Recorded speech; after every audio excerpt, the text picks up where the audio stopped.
Hello UPSC students. तो history optional की series में आप सभी का स्वागत है। और जैसा कि हम लोग लास्ट जो पिछला सेशन था उसमें देख लिया था, अशोक के अभिलेख और थोड़ा सा मौर्य साम्राज्य की पृष्ठभूमि के बारे में पढ़ा था। और वीडियो थोड़ा लेट आया उसके लिए सॉरी। और मैं कोशिश करूँगी कि मतलब 3-4 दिन के अंदर एक वीडियो आप लोगों को देती रहूँ।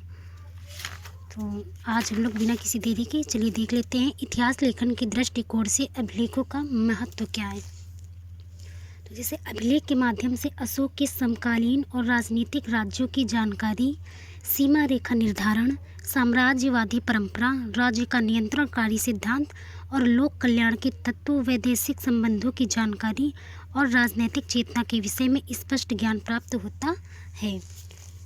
अब बात करते हैं सामाजिक संदर्भ में हमें क्या क्या पता चलता है। तो इनके अभिलेखों से हमें पता चलता है कि सामाजिक तनाव व्याप्त था, विभिन्न वर्गों के बीच सहिष्णुता भी थी, निम्न वर्गों का भी अस्तित्व था, ब्राह्मणों और श्रमणों के प्रति अशोभनीय व्यवहार और उस पर नियंत्रण की जानकारी दी है। कि जैसे अशोक ने अपने शिलालेख में लिखाया गया है कि हमें ब्राह्मणों और श्रमणों का सम्मान करना चाहिए और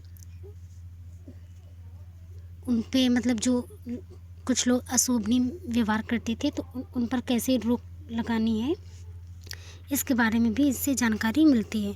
अब देखिए धार्मिक रूप से भिन्न भिन्न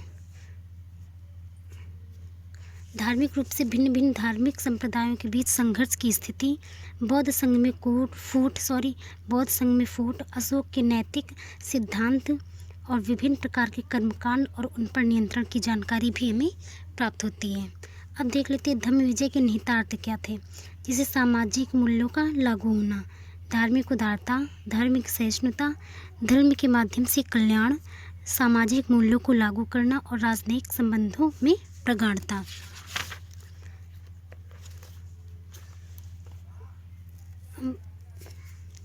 जैसे धम्म, तो इनके अभिलेखों से हमें क्या क्या पता चला है। धम्म के बारे में पता चल रहा है, धम्म क्या था उसके बारे में हमें पता चला है। धम्म लिया कहाँ से गया, जैसे इनमें धम्म का जो तत्व है वो उपनिषद के दर्शन से मतलब मिलते जुलते अपने मतलब वेदों से इनके सिद्धांत लिए गए हैं, मतलब उनसे मिलते जुलते हैं। इनका स्वरूप और प्रभाव कैसा था, इन सब की जानकारी हमें अभिलेखों से प्राप्त होती है। अब राजनीतिक अस्त्र के रूप में भी इसका प्रयोग किया गया है। कि जैसे मतलब अशोक का कहना था कि हमें ये जो युद्ध के माध्यम से लड़ाई ना करके हम प्रेम पूर्वक भी मतलब युद्ध को जीत सकते हैं बिना लड़े। तो एक राजनीतिक अस्त्र के रूप में धम्म का प्रयोग किया गया था, ये भी हमें अभिलेखों से पता चलता है।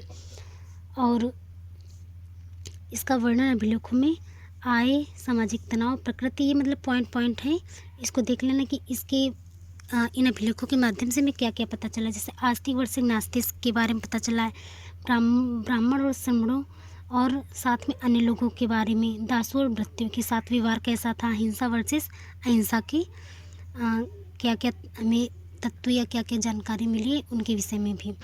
और इसी से रिलेटेड एक क्वेश्चन आया था 2019 में कि व्याख्या कीजिए कि अशोक ने किस प्रकार धर्म का प्रयोग राजनीतिक अभ्युदय के उपकरण के रूप में किया।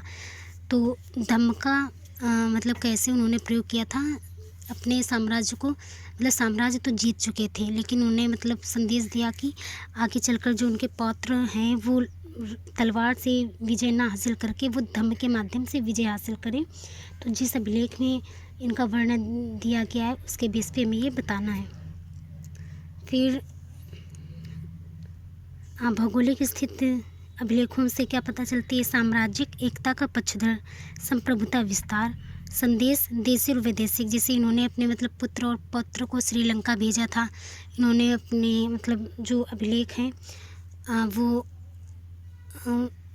भारत की जो सीमा है वहाँ पे मतलब सीमा के चारों ओर इनके ज़्यादातर अभिलेख मिलते हैं। और इन्होंने विदेशों में भी अपने धम्म का प्रचार करवाया। फिर कलिंग युद्ध के बाद की स्थिति भी हमें अभिलेखों से मिलती है। जैसे साम्राज्य विस्तार हेतु क्षेत्र शेष न थे। जैसे जब अशोक ने पूरे भारत का विजय कर लिया तो उनके पास जीतने के लिए कुछ नहीं था। उनके जो नियंत्रण थी सेना और नैतिक संदेश। विदेश में संदेश इन्होंने क्या दिया, धम्म विजय का। जनता का विश्वास जीतना था, क्योंकि जनता पूर्ववर्ती जनपदों से थी। ये थोड़ा थोड़ा पॉइंट वाइज हो गया कि इस मतलब इन सब पॉइंट पे हमें लिखना है। अब आगे हम लोग देख लेते हैं कि बौद्ध धर्म के कुछ विचारों की उत्पत्ति भले ही वैदिक उपनिषदीय परंपरा में रही हो, परंतु अपने विशिष्ट सिद्धांत और संस्थाओं के साथ ये पूर्ण रूप से एक नया धर्म था। विवेचना कीजिए। ये लास्ट ईयर के क्वेश्चन है। जैसे अशोक के धम्म का प्रचार प्रसार न केवल नैतिक उत्थान और सामाजिक समरसता के लिए अपितु राज्य की शक्ति के विस्तार के लिए भी किया गया था। इस कथन का विश्लेषण कीजिए। तो आप लोग ये क्वेश्चन देख लीजिए, धर्म से, वो बौद्ध धर्म और धम्म से रिलेटेड है, इनको मैं नहीं रीड करूँगी। अब चलिए हम लोग पढ़ते हैं धम्म के तत्व, कि धम्म का तत्व क्या थे। तो जैसे अशोक ने अपने धम्म की संकल्पना को अभिलेखों के माध्यम से प्रकट किया है। ये संकल्पना पूर्ववर्ती विचारधाराओं से प्रभावित थी, जिसमें सर्वप्रथम औपनिषदिक दर्शन की परिकल्पना थी। मतलब धम्म में हमें क्या देखने को मिलता है, धम्म के जो सिद्धांत है वो उपनिषद से लिए गए हैं, तो ये औपनिषदिक दर्शन की परिकल्पना थी। उदाहरण के लिए अशोक ने धम्म के अंतर्गत पहले ही शिलालेख में जिस बात पर सर्वाधिक बल दिया है वह पशु बलि निषेध है। मतलब उन्होंने पशु बलि की निंदा की है। ये संकल्पना उपनिषदों में भी परिभाषित की गई थी। मतलब ये नहीं कि बौद्ध धर्म में मतलब अशोक ने धम्म के माध्यम से ये बोला कि पशु बलि की निंदा की जाए, बल्कि अपने उपनिषदों में भी इस बात का उल्लेख है कि पशु बलि को मतलब रोक दिया जाए। लेकिन बाद में लोगों ने अपने लिए कहिए या मतलब ज़्यादा जब जनसंख्या हो गई, जब ज़्यादा लोग हो गए, तो ज़्यादा लोग होते तो सबकी अपनी अपनी बातें, और पहले ज़्यादा लोग पढ़े लिखे भी नहीं थे तो ज़्यादा अंधविश्वास मानते थे, तो पशु बलि वगैरह ये सब कर्मकांड शुरू हो गए। जबकि अगर वेदों को देखा जाए और उपनिषदों की बात करी जाए तो अपने यहाँ मतलब एक ईश्वर की बात की गई है, वो ब्रह्म है, और ये पशु बलि वगैरह ये सब कर्मकांडों को भी मानेंगे। लेकिन आगे आके ये सब हिंदू धर्म में मतलब समाहित हो गया। और जैसे माता पिता का सम्मान करना, सेवा करना और एवं श्रमणों का आदर, अल्प व्यय अल्प संग्रह की अवधारणा, प्राणियों के प्रति अहिंसा की अवधारणा उपनिषदों से ली गई थी।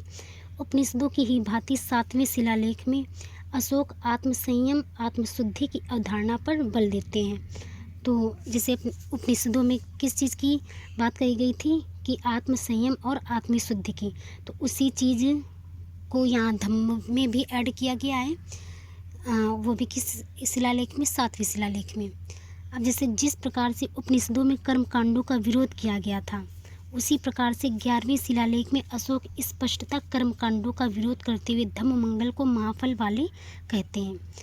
अगर एक बात बताएं तो जैसे ये बौद्ध धर्म है, बाइबल वगैरह, मतलब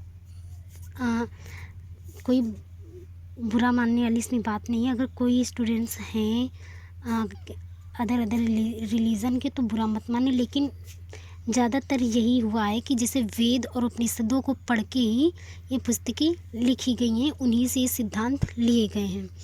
तो उपनिषदों में क्योंकि कोई वेद, सब लोग मोस्टली वेद पढ़ते नहीं और ना ही उपनिषद पढ़ते हैं, तो जो बातें सुन ली जाती हैं उन्हीं को लोग आगे बढ़ाते चले जाते हैं। एक बार वेद और उपनिषद पढ़ के जो कोई देख लेता है तो पता चल जाता है कि रियलिटी क्या है। तो जैसे कि उपनिषद में क्या बताया गया है कि ये जो कर्मकांड है उनका भी विरोध किया गया है, तो उसी प्रकार अशोक ने भी अपने 11वें शिलालेख में उसका वर्णन किया है कि कर्मकांडों का मतलब विरोध करना, और धम्म मंगल को ही महाफल वाला कहता है। 10वें शिलालेख में झूठी ख्याति, झूठी गौरव की निंदा भी की गई है। 3रे स्तंभलेख में क्रूरता, निष्ठुरता, क्रोध, घमंड और ईर्ष्या को आसीनो कहते हुए उसके कारण से मनुष्यों को सद्गुणों से विचलित हो जाने वाला बताया गया है। ठीक इसी प्रकार उपनिषदों में बार बार इन तत्वों की निंदा की गई है। जैसे इन्होंने अपने 10वें शिलालेख में ये झूठी ख्याति, झूठी गौरव की निंदा बताई है, वैसे ही सेम चीज़ अपने उपनिषदों में भी दी गई है और इन तत्वों की निंदा की गई है। अब जैसे एग्जाम्पल के तौर पे छांदोग्योपनिषद, केनोपनिषद के दृष्टांत इसी के समान है। बौद्ध धर्म के प्रभाव के बावजूद अशोक का धम्म आस्तिकतावादी है, स्वर्ग नरक की परिकल्पना रखता है। यह दृष्टांत भी उपनिषदों से ही उसकी परिकल्पना को दर्शाता है। मतलब अपने उपनिषदों में स्वर्ग और नरक की परिकल्पना की गई, उसी प्रकार अशोक भी इस बात को मानते हैं कि स्वर्ग और नरक होते हैं। तो ये देख लिया गया धम्म के तत्व। अब हम लोग आगे पढ़ते हैं। उपनिषद, जैन, बौद्ध, अशोक का धम्म दर्शन पर भौगोलिक पृष्ठभूमि का प्रभाव क्या पड़ा, यह प्रभाव क्या था। तो जैसे गंगा घाटी की उर्वर भूमि में कर्म की अवधारणा का महत्व स्वतः प्रस्तुत होता है। जंगलों की सफाई, कृषि कार्य की प्रकृति और आर्थिक क्रियाओं की गतिशीलता कर्म के सिद्धांत को लोकप्रिय बनाती है। आर्थिक समृद्धि, सामाजिक परिवर्तन, सामाजिक जटिलताएं, आर्य अनार्य मिश्रण के फलस्वरूप कर्म के सिद्धांत की महत्व और भी सिद्ध होती है। ये चीज़ हमें शॉर्टकट में लिखी है सामाजिक। तो पेपर में मेंस आंसर राइटिंग जब करनी है तो हम लोगों को शॉर्टकट नहीं करना है, फुल शब्द लिखने हैं। तो ये चीज़ का ध्यान रखिएगा। तो यही कारण है कि ये परंपराएं तीनों ही दर्शनों में दिखाई पड़ती हैं। जैसे गंगा घाटी क्षेत्र में कृषि की उपयोगिता, अहिंसा की अवधारणा को पशु बलि के संदर्भ में विशेषकर चौपाया जानवरों के, चौपाया मतलब 4 पैरों वाले जानवरों के संदर्भ में स्वतः प्रस्तुत करती है। अशोक के राजमहल में पशु बलि पर रोक के बावजूद मोर, हिरन मारे जाने का उल्लेख है, जबकि बौद्ध ग्रंथों में गाय के लिए अंधा, वंदा, सुखदा जैसी शब्दावलियाँ प्रयुक्त की गई हैं।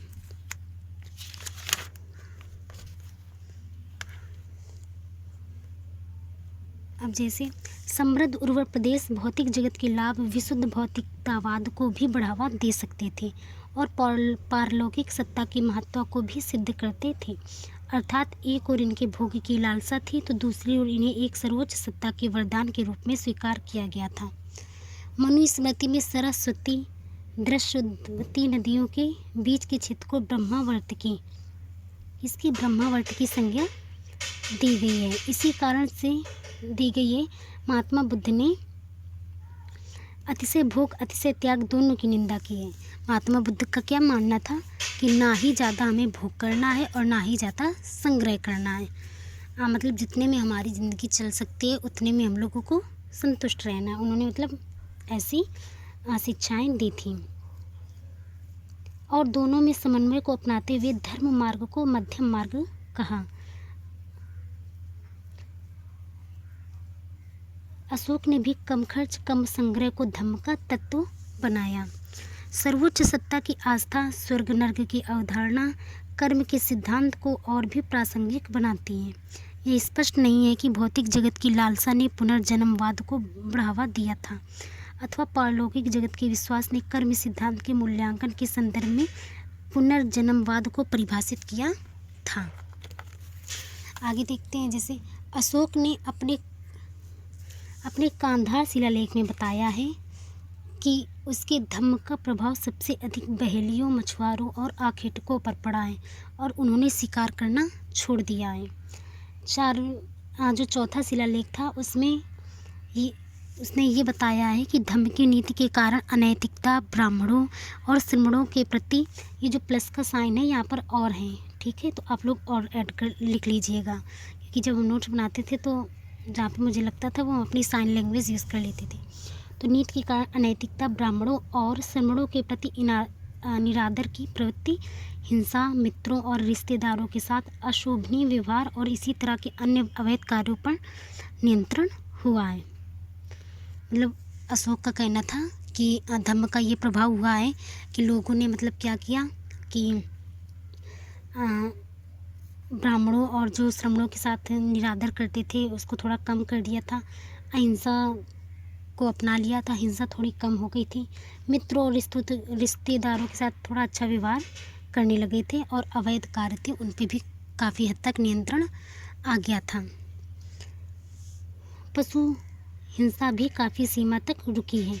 अपने दूसरे शिलालेख में अशोक यूनानी और दक्षिणी राज्यों में मनुष्य और पशुओं के लिए चिकित्सालय बनवाने और मार्ग में दोनों ओर छायादार वृक्ष लगवाने की बात कही है।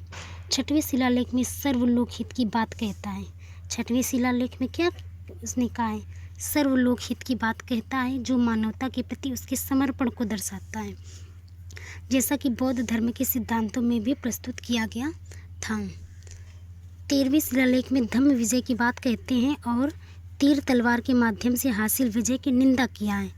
मतलब भले ही कलिंग युद्ध में उन्होंने तीर तलवार का यूज़ किया, लेकिन उसके बाद धम्म जब अपना लिया तो उन्होंने तीर तलवार के माध्यम से हासिल की गई जो विजय है उसकी निंदा की है। वो भी किस शिलालेख में वर्णन है? 13वें शिलालेख में।